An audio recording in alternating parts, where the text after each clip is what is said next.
शाम को गोपीनाथ लीला प्रभु आए और फिर हम लोग निगरी के लिए गोविंद धाम के लिए रवाना हुए।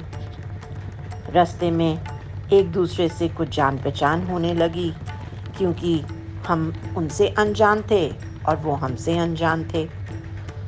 अब जब हम आगे की बातें कर रहे हैं तो मुझे याद आया कि एक भक्त थे जिन्होंने मुझे पॉजिटिव रिस्पांस दिया था। बाकी तो श्री मोहन प्रभु तो मुझे बहुत ही डरा रहे थे और उन्होंने ही मुझे कहा था कि दर्शन वगैरह कुछ नहीं हो पाएगा, देहू में किसी भी प्रकार का प्रबंध करने में असमर्थ हैं भक्त, जो कि उन्हें देहू के भक्तों ने ही कहा था कि भाई यहाँ पे इस समय कोई सुविधा नहीं हो पाएगी। तो उनकी भी कोई गलती नहीं थी। परंतु एक भक्त कट्टी प्रभु, जो कि निगरी के वासी हैं और उनका वृंदावन भी बहुत आना जाना है, वो पीछे वृंदावन आए। मेरी उनसे मुलाकात होनी थी। श्री मोहन प्रभु ने मुझे बताया था, उनका नाम माधव प्रभु है। वो परम पूज्य राधा गोविंद महाराज के शिष्य हैं। उन्होंने मुझे बताया कि वो अभी वृंदावन आए हुए हैं और आप जब आएंगी तो निगरी में उनके ही घर पर, उनके ही स्थान पर रहिएगा। और उन्होंने मुझे उनका नंबर दिया और कहा आप इनसे बात कर लीजिए। अब जब मैंने उन्हें फ़ोन किया तो पता चला कि वो जल्दी जा रहे हैं और फिर आएंगे। इस समय उनको मुलाकात करने का समय नहीं मिला। और फिर ये भी हमें पता चला कि उनके पुत्र का विवाह पक्का हो गया है, इसलिए उन दिनों जब मुझे जाना है तब वो व्यस्त रहेंगे।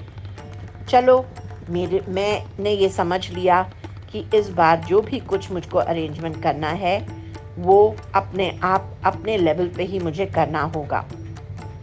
मैं पूरी तरीके से तैयार थी।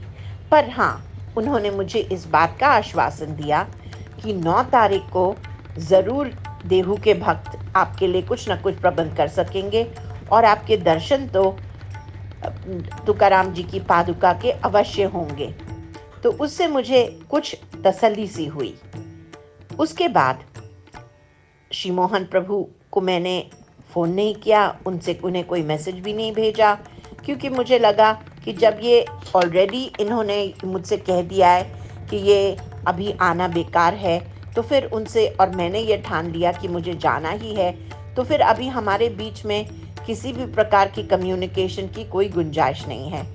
परंतु फिर भी वो निमित्त मात्र तो बने ही थे और मेरी इच्छा उनसे मिलने की अवश्य थी। गोपीनाथ लीला प्रभु, उनकी पत्नी प्रियंका और 2 छोटे बच्चे, इन सब के साथ में हम गोविंद धाम पहुँचे। भोग आ चुका था और उसके बाद शयन आरती होनी थी। तय यह हुआ कि हम गोविंदास में पहले कुछ रात का प्रसाद पा लें और उसके बाद फिर हम गोविंद देव जी के दर्शन करेंगे। श्री मोहन प्रभु हमारे साथ आ गए।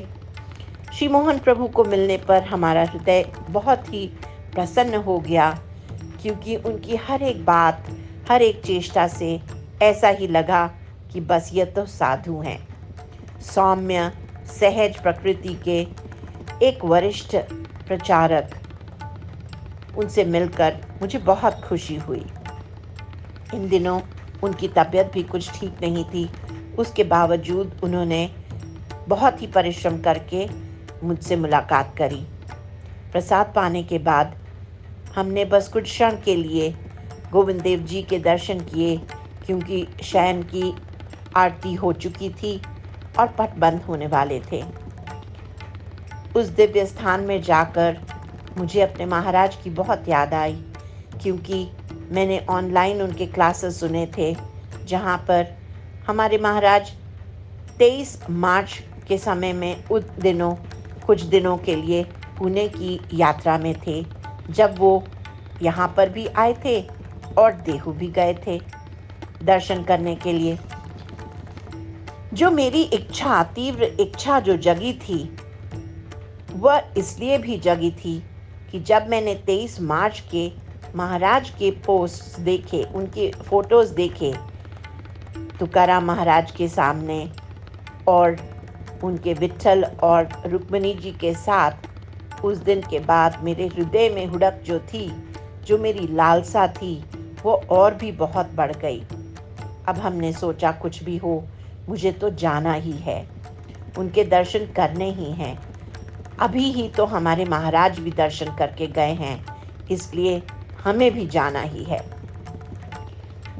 पूरे यात्रा में मुझे हर क्षण अपने महाराज का प्रेजेंस, अपने महाराज की याद आई और मुझे ऐसा लगा कि मेरी हर एक चेष्टा में महाराज की प्रार्थना पीछे थी, उनका आशीर्वाद पीछे था मेरे। इस तरीके से गोविंद धाम निगरी के दर्शन करके और श्री मोहन प्रभु को मिलकर और उनका धन्यवाद देकर कि वही निमित्त बने और उन्हीं के कारण मैं देहू धाम की यात्रा के लिए आई।